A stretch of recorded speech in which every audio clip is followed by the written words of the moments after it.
UP की सत्ता के गलियारों में हुई एक अहम बैठक ने कई बड़े फैसलों की दस्तक दे दी है। सीएम योगी आदित्यनाथ की कैबिनेट मीटिंग में ऐसे प्रस्तावों पर मुहर लगी है जो गांव से लेकर शहर तक लाखों लोगों की जिंदगी बदल सकते हैं। क्या अब हर ग्राम सभा तक पहुंचेगी बस सेवा? क्या गरीबों के लिए घर बनवाना होगा आसान? और किन फैसलों से बदलेगा प्रदेश के विकास का रास्ता? इन सभी सवालों के जवाब छिपे हैं इस कैबिनेट बैठक के 30 अहम घोषणाओं में। आइए जानते हैं आखिर क्या क्या बड़े फैसले लिए गए। आज जो है माननीय मुख्यमंत्री ग्राम परिवहन योजना 2026 आज जो है कैबिनेट से स्वीकृत हुआ है। हम लोग ये नई पॉलिसी लाए हैं कि उत्तर प्रदेश के 59,163 गाँव में बस जाए, सभी गाँवों में। ऐसे ग्राम सभाएं हैं 59,163 पूरे उत्तर प्रदेश में ग्राम सभाएं हैं और हर ग्राम सभा में बस जाए। अभी तक 12,200 गाँव में बस नहीं पहुंच रही थी। अब हम लोगों ने इस योजना के माध्यम से मुख्यमंत्री ग्राम परिवहन योजना 2026 के माध्यम से हर गांव में बस पहुंचाएंगे। इसकी विशेषता ये होगी कि एक तो पहले ये टैक्स फ्री होगा। जो हम टैक्स लेते हैं इसमें हम टैक्स नहीं लेंगे और हम लोग रियायत कर रहे हैं कि गांव में लोग मैंने उसको प्रोत्साहन मिले, मैंने उनको जोड़ेंगे। प्राइवेट लोगों को हम इसको चलाने की अनुमति देंगे। जिलाधिकारी की अध्यक्षता में कमेटी बनेगी। उस कमेटी में एसपी, सीडीओ और हमारे एआरटीओ और हमारे आरएम जो होते हैं हमारे लोकल लेवल पे, ये इसके मेंबर होंगे और ये गांव में बसें चलेंगी और रात में जाके बस गांव में रुक जाएंगी। सुबह में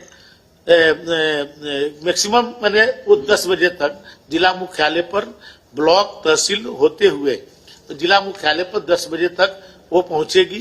क्योंकि जिसको कचहरी जाना होगा, किसी को बच्चे को पढ़ने जाना होगा या उस गांव के कोई लोग अपनी खेती बाड़ी का कोई सामान शहर में बेचने जाने के ले जाना चाहेंगे तो उसे लेकर के आएंगे।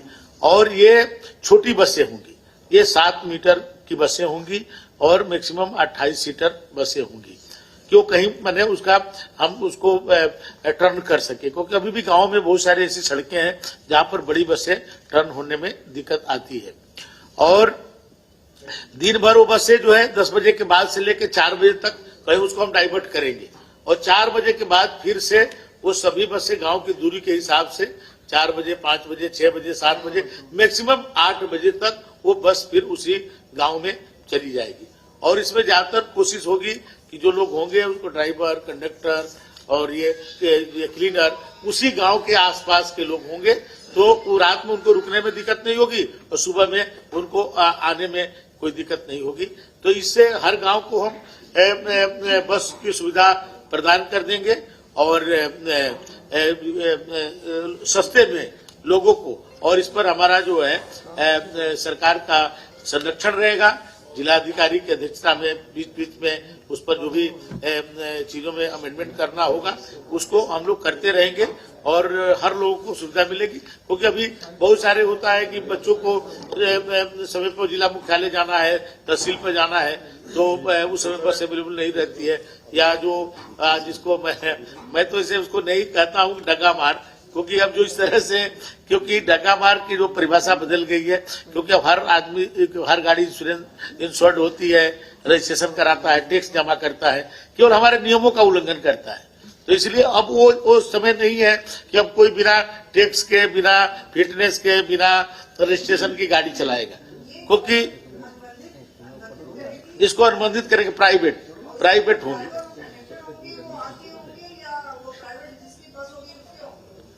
नहीं, उन्हीं के होंगे। इसमें 2 हमने क्या पहले से नियम बना दिया है कि यदि वो अपना रखना चाहे तो अपना रखें, नहीं तो हमारे इसमें 2 तरह के लोग हैं। कुछ लोग कहते हैं कि सरकार ही उसको कर दे।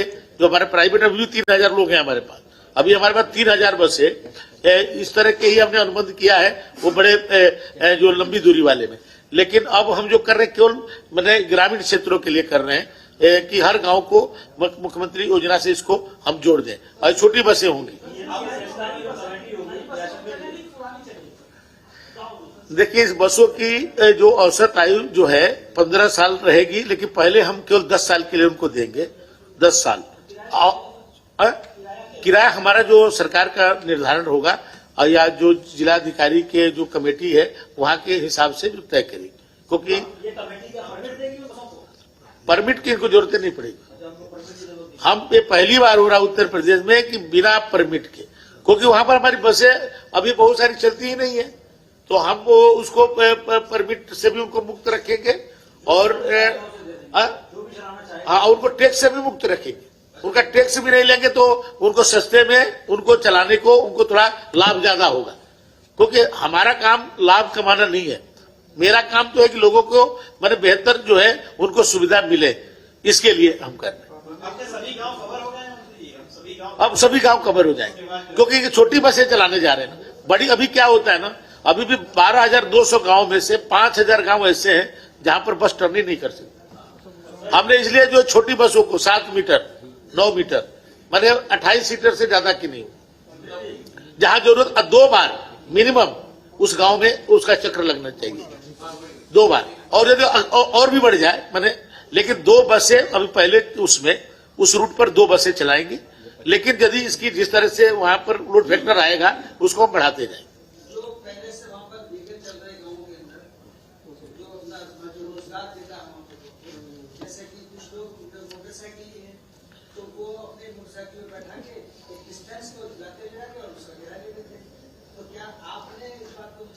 नहीं देखिए, पहले मोटरसाइकिल को हम लोग इसमें नहीं रखे थे पहले, लेकिन मोटरसाइकिल जब से जोमेटो फेमेटो आया है तो वो मोटरसाइकिल को उसको भी अभी हमने कुछ दिन पहले कैबिनेट में उसको एक मुश्त कर दिया, क्योंकि हम इनसे टैक्स नहीं ले पाते थे। अब मोटरसाइकिल वालों को कहा हम उसको करेंगे, तो हमने 1 टाइम टैक्स कर दिया था पहले, पिछले जो कैबिनेट में आज से 1 महीना पहले उसको मैंने कर दिया कि 1 टाइम टैक्स लेंगे उनसे। एक ही बार जब गाड़ी खरीदते समय ही जो टैक्स ले लेंगे, फिर उनको जब तक उस गाड़ी का रजिस्ट्रेशन रहेगा वो मैंने टैक्स नहीं लेना है उनसे। तो मैंने 7 लाख रुपया से नीचे की जो गाड़ियां हैं, जो 3 व्हीलर है, मोटरसाइकिल है, जो उसमें कमर्शियल चलती हैं, तो उनको एक बार में ही टैक्स ले लें।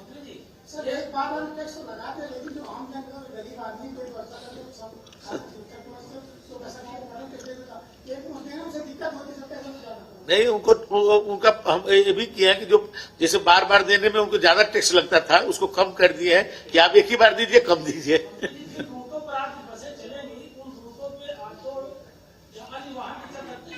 देखिए, अब ऑटो का अलग प्रक्रिया है, ये तो ये बसों की है। ये ऑटो देखिए, ऑटो में तो हमने फ्री कर दिया है। ऑटो में तो न वो ऑटो को भी हम लोग कहाँ परमिट भी नहीं देते हैं, न रजिस्ट्रेशन उनसे लेते हैं, उनको भी फ्री किया है। लेकिन अब एक समस्या आ रही है, ज्यादा दे दिए हम, अब जाम लग जा रहा है, तो अब उसको आगे सोचेंगे उस पर, क्योंकि वो लोगों को रोजगार से जुड़ा हुआ है। अभी हम कोई भी उस पर कड़ाई करते हैं तो लोग बहुत कम अल्प आय वाले लोग हैं, तो उन पर कोई दिक्कत ना हो, इसलिए हम उसके अलग से उस पर सोचेंगे। दूसरा हमारा है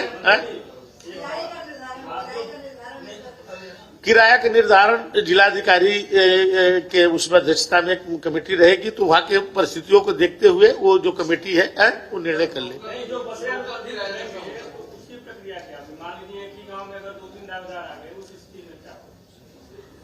नहीं, 2-3 दावेदार आएंगे तो उसमें वो करेंगे, हम ऑक्शन कर देंगे उनको, डीएम के अध्यक्षता में उसको ऑक्शन कर देंगे।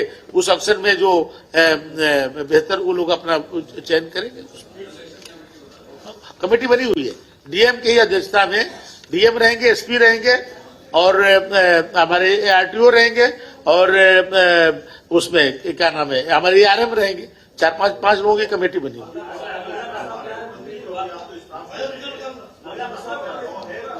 अगला बताओ यार। अगला है मोटर व्हीकल एक्ट 1988 की धारा 93। एक एग्रीगेटर यानी सामूहिक करके, जैसे ओला उबर ये सब गाड़ियां चलती हैं, इस पर मेरा नियंत्रण नहीं था। अभी भारत सरकार ने जो है उसको एक नई नियमावली बनाई है। यह इसे नियमावली तो 2020 की है, लेकिन अभी 1 जुलाई 2025 को उसमें संशोधित किए हैं। और उस नियम में हम उसको अडॉप्ट कर रहे हैं। जो भारत सरकार ने जो नियम बनाया है उसको हम उत्तर प्रदेश में अडॉप्ट कर रहे हैं। और ओला उबर को हमारे यहाँ रजिस्ट्रेशन कराना पड़ेगा, उनको हमको शुल्क देना पड़ेगा, उनको हम आवेदन की शुल्क रखेंगे जो है उनकी लाइसेंस फीस रखेंगे और उसको रिन्यूअल भी बीच बीच में हम जो है 5 साल में करते रहेंगे।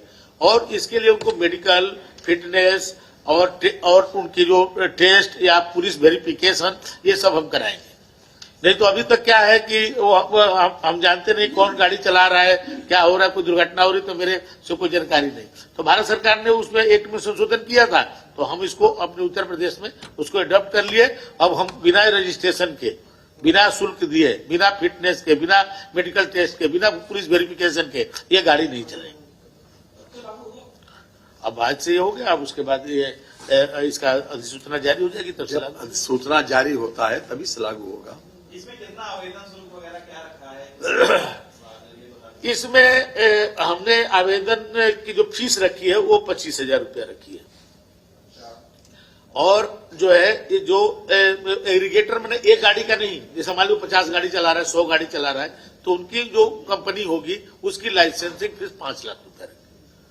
मैंने उसमें एक गाड़ी नहीं रहेगी, उसका 50 भी गाड़ी हो सकती है, 100 गाड़ी भी हो सकती है, 200 गाड़ी हो सकती है। अब उला उबर मैंने अब वो जो चलाएगा उसका तो बहुत वो रहता है, तो लेकिन उनकी एक जो कंपनी होगी उस कंपनी की लाइसेंसिंग फीस 5,000 होगी और रिन्यूअल कराने के लिए 5,000 रुपये।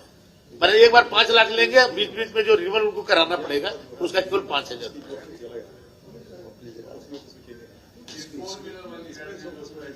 हाँ, जो हम भी अपना एक ऐप डेवलप करेंगे, एक उनको भी कहेंगे कि आप अपना ऐप डेवलप करिए कि सब जानकारी भी होनी चाहिए पब्लिक को, पब्लिक डोमेन्स में भी रहेगा ऐप। उसी गाड़ी के बारे में, किसी व्यक्ति के बारे में आप जानना चाहेंगे तो उसे जान जाएंगे, उनका पूरा फोटो, उनका पूरा पुलिस वेरिफिकेशन, ये सभी उसमें ऐप में रहेगा। ये कौन ड्राइवर गाड़ी चला रहा है, वो कहाँ के रहने वाला है, उसका पूरा फिजिकल टेस्ट, उसका पुलिस वेरिफिकेशन, उसकी ट्रेनिंग, ये सब हमारे द्वारा कराई जाएगी। प्रधानमंत्री आवास योजना शहरी के अंतर्गत भागीदारी में किफायती आवास एएचपी और किफायती किराया आवास घटकों के क्रियान्वयन में दिशा निर्देश जारी किए गए हैं। इसमें अभी तक 22 मीटर में 6 लाख रुपए तक की जो सीमा थी ईडब्ल्यूएस और एलआईजी के लिए, उसको बढ़ा के 9 लाख कर दिया गया और 30 वर्ग मीटर का एरिया होगा जिसमें वो आवास बनाए जाएंगे। लेकिन 1.5 लाख रुपया भारत सरकार का होगा और 1 लाख रुपया राज्य सरकार का होगा। इसमें साथ साथ एक बात और यह था, हालांकि ये प्रस्ताव नहीं था, लेकिन चूंकि विषय आया था माननीय मंत्री परिषद के समक्ष, तो माननीय मुख्यमंत्री जी ने और भी एक प्रस्ताव पास करा दिया कि अभी तक जो काशीराम आवास बने हैं जिलों में, तो उन पर खास तौर से उनकी रंगाई पुताई करके जो अनधिकृत रूप से जिन लोगों ने ऑक्युपाई कर रखा है उनको वैकेट कराकर दलितों को ही वो दिया जाए। इस बात की व्यवस्था भी आज मंत्री परिषद ने दी और उसको सर्वसम्मति से स्वीकार भी कर लिया गया।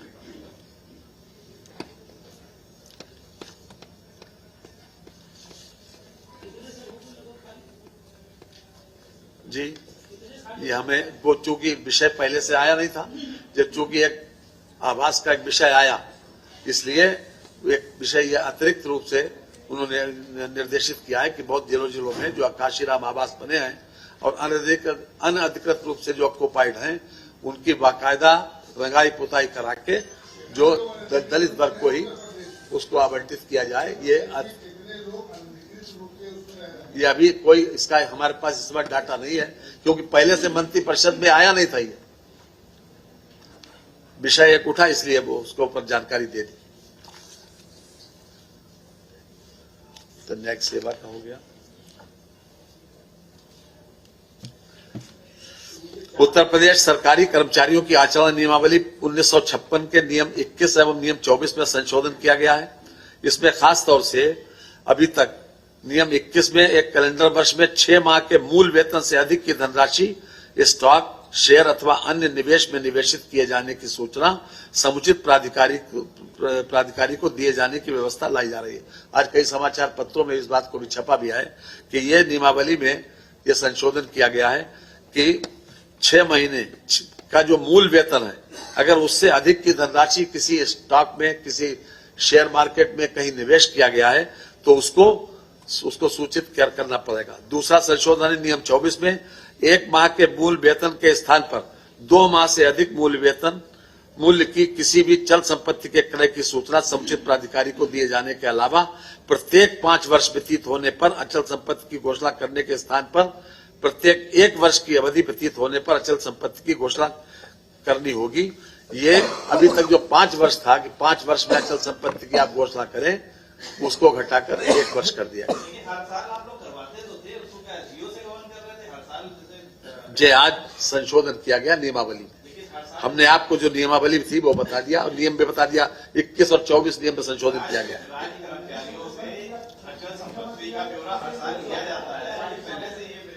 उसमें पीरियड घटाया, पीरियड बढ़ाया, पीरियड घटाया। उसमें 6 महीने के करवाया कि मूल वेतन का 6 महीने, और इसमें 1 महीने।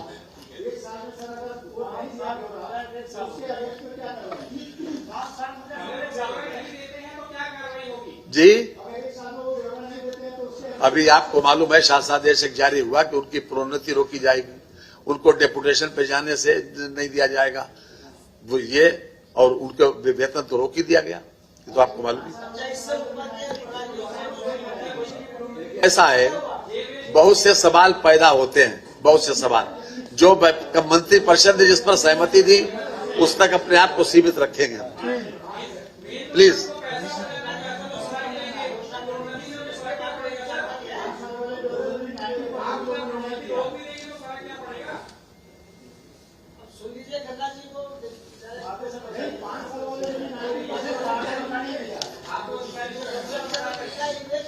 आप लोग सब विद्वान लोग हैं और अपनी हम आपकी विद्वता के कायल हैं पहले से।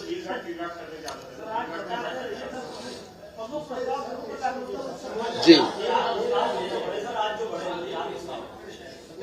वो भी बढ़ा दें, बता देंगे भाई, ऐसा है। आप बात तो करने दीजिए बीच में।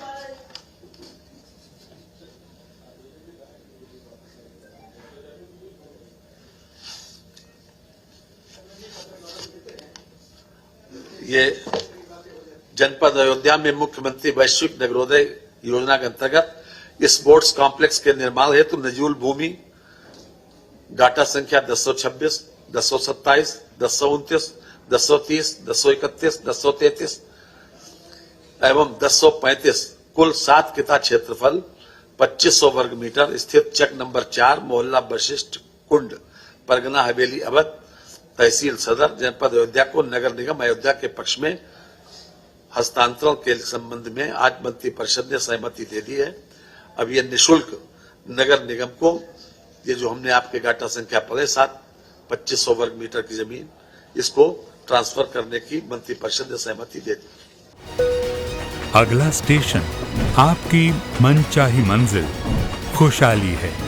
खुशहाली के दरवाजे चारों ओर से खुले रहेंगे। किसान इंडिया के साथ यात्रा करने के लिए आपका धन्यवाद।